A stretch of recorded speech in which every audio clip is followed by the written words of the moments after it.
Wagan si Kiko Barzaga na sumugod na sa palasyo ng mga ahas ang taong bayan. Kasi ito paparating po na 16, 17, and 18, Luneta. Parang yun yung yung final na venue ng iglesia. Kasi syempre marami sila at kailangan nila ng mas malaking venue for their 3 days rally. Meron din pong magrarally sa EDSA, maybe it's in EDSA People Power Monument, pero mas maganda po mga kababayan, ako na nagsasabi sa inyo na EDSA Shrine, kasi dyan naman talaga yan sa EDSA Shrine, overflowing na nga lang, umabot na doon, di ba, sa People Power Monument, maybe umabot na rin ng Krame, pati yung mga overpass dyan sa crossing, ay napuno na ng mga tao noong People Power 1 and People Power 2. So hindi ko alam kung bakit iniiwasan nila yan. But anyway, ang iglesia magrarally po sa Luneta, pero si Kiko Barzaga ay nananawagan na sumugod na ng palasyo ng mga ahas ang mga tao. Okay? Basahin ko lang yung patungkol ito sa balak na pag-aaresto kay Senator Bato. Basahin ko lang yung yung article. Congressman Kiko Barzaga naglabas ng matinding video statement at play natin miyang konti.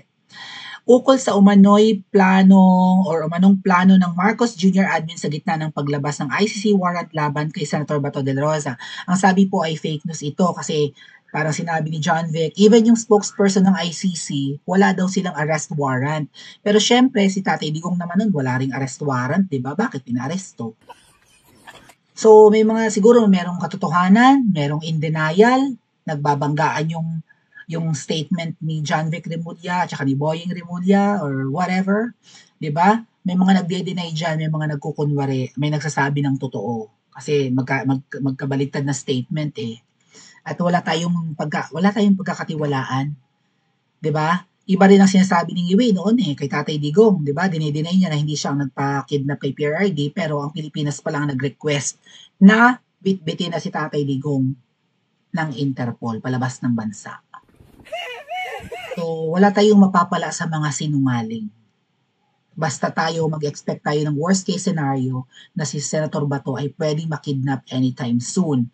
Pero kasi, bakit nga, no?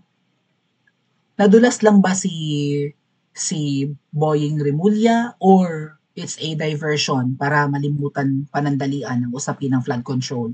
Lalo ngayon at bumabagyo at may paparating pang bagyo, magkakabukingan ang mga flood control na ghost projects. Tapos may mga illegal mining activities pa or kung legal man matindi na yung damage at pwede nang makasira po ng napakaraming communities sa Pilipinas. Sa isang matapang na video statement, naglabas ng pahayag si Cavite 4th Representative Kiko Barzaga, kasunod ng ulat na naglabas na umano ng arrest warrant ang International Criminal Court laban kay Senador Ronald Bato de la Rosa. Sa naturang video, tinalisan ni Barzaga ang administrasyon ni Marcos Jr. at inihalintulad ang mga pangyayari ngayon sa panahon ng martial law. Worse pa nga raw mga tikuya. Ang nangyayari ngayon ay worse than martial law. Biro mo, wala namang nakidnap noon na presidente. Right? Kung sino man ang pinalta noon ni Marcos Sr., hindi naman nakidnap sa tingin ko, no? Hindi naman pinakulong sa... Mas malala ngayon. So, andito yung mga sinabi niya, pakikinggan natin. Binanatan pa ng kongresista si Marcos Jr. sa umanay pagsunod sa yapak ng kanyang ama. Marcos Jr. has followed in the footsteps of his late father and has started to arrest and kill any politicians who oppose his corrupt government. Kasi even si Kiko Barzaga mukhang itatanggalin po bilang kongresista, no? Ang natitirang solusyon daw ay people power. Pakinggan natin mamaya yung video, ha? For our citizens to march towards the gates of Malacanang. Sumugod na. Not necessarily looban, pero doon magpakita ng numero ang mga Pilipino. Gawin kaya ito ng iglesia, mga kababayan, na sumugod na sa Kamangyang? I think they won't. Kasi, syempre, religious group yan. 'Di ba? Susunod sa batas at mahinahon ang mga yan. Pero, dapat ang mga Pilipino, regardless of your religion and political color nga raw, kalampagin, not necessarily i-ransack, ayaw nga ni Tatay Digong ng ganyan, na looban yung Kamangyang, pero dapat ipakita sa mga nakatira sa Kamangyang kung gaano na karami ang taong galit, humihingi at sumisigaw ng hustisya sa korupsyon at pagnanakaw, at itigil na ang pamumulitika at panggigipit sa pamilyang Duterte at sa kanilang mga kaalyado. Tama? So pakinggan natin, ito nga po, balak daw arestuhin nga si hindi lang si Senator Bato, kundi yung lahat ng kalaban sa politika. Binanggit din yata si Senator Bongo, ni Kiko Barsaga. Ayun, deny sila na may arrest warrant. Mukhang masusunod talaga yung yung Operation Romanov or Oplan Eliminate the Enemies or Oplan Horus. Iniba-iba na lang ang pangalan sa tingin ko, pero tuloy ang execution ng pagpapatahimik sa mga kalaban para walang bumabatikos at magmukhang okay sila, na okay ang administrasyon na walang ginagawang masama. Kasi malimit naman pumunta sa mga lugar na nasasalanta or na-eskandalo at nagtuturo, nakala mo may ginagawa. Nakakaroon. Anyway, let's listen to Kiko Barzaga, mga kababayan. Ay, nasaan na? Hold on. Alright. Pakinggan natin yung video ni Kiko sa kanyang panawagan na sumugod na dapat ang mga Pilipino sa labas ng Kamangyang or sa pintuan or tarangkahan ng Kamangyang Palace. The Palace of the People supposedly, pero parang palace ng mga ahas na ngayon. My fellow citizens, President Marcos plans to arrest all of his political opponents. Earlier today, Marcos issued an arrest warrant against Senator De La Rosa, an ally of former President Duterte, which President Marcos is also arrested. But it will not stop there. The Marcos administration also plans to imprison Senator Bongo, Senator Villanueva, and Senator Marcoleta. Marcos has followed in the footsteps of his late father, Marcos Sr., and has started to arrest and kill any politicians who oppose his corrupt government. There is only one solution left, and that is for people power, for our citizens to march towards the gates of Malacanang and remove the source of corruption that steals and destroys our beloved country. We will ensure that Marcos and Romualdez are imprisoned for their crimes. God bless the Philippines. Mga kababayan, hindi lang God bless the Philippines. God save the Philippines.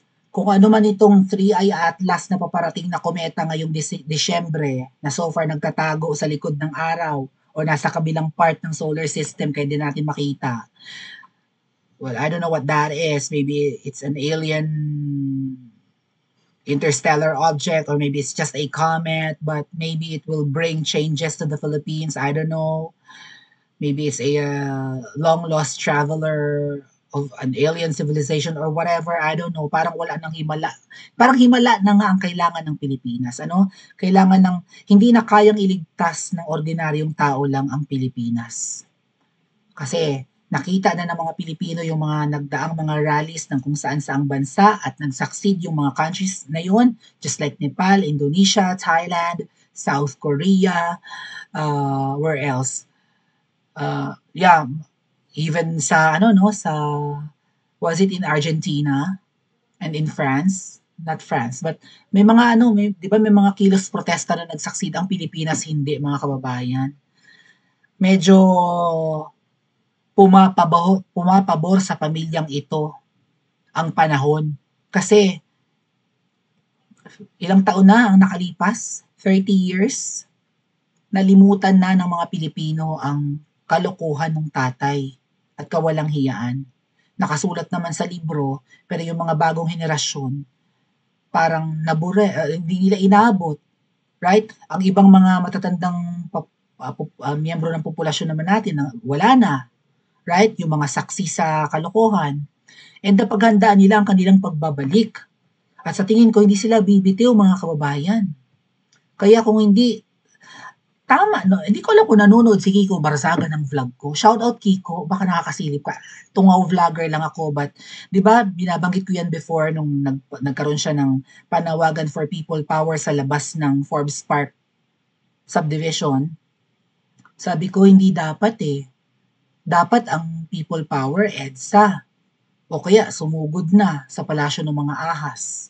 Hindi para gumawa ng karahasan, kundi sumigaw sa labas at magtipon-tipon at manawagang bumaba na yan dahil hindi niya alam ang kanyang ginagawa. Bukod sa hindi niya alam ang kanyang ginagawa, mukhang wala siya sa tamang pag-iisip at mukhang may bisyo. So, walang paroroonan ng Pilipinas, mga kababayan. Tatlong taon na siyang mahigit na nakaupo, magtatatlong taon at kalahati na. Pabagsak ang Pilipinas. Lubog literal and figurative ang Pilipinas. Nalulunod sa korupsyon, nalulunod sa tubig. At baka nanonood nga si Kiko ng aking vlog, ang sabi niya, sumugod or I don't know. Baka nare-realize niya na, teka, yung panawagan ko noon sa Forbes Park, walang nangyari, hindi kami makasugod. Right? Total gising naman ang taong bayan, sumugod na. Doon na mag-rally sa harap ng palasyo. Right? Umalis ka sa pwesto mo, hindi mo alam ang ginagawa mo. And worse, baka hindi ikaw nagpapatakbo ng Pilipinas, kundi ang babaeng ahas. Hindi yan binoto ng mga Pilipino at puro kayo kawalang hiyaan at puro kayo paghihiganti sa mga Duterte. Hindi niyo naman kalaban yan, ginamit niyo lang. Right? Ginamit nila ang popularity ni VP Sara at ni PRRD para makabalik. Gaano kahayop ang pamilyang ito? Pa-comment po sa comment section at mag-like and subscribe din po kayo.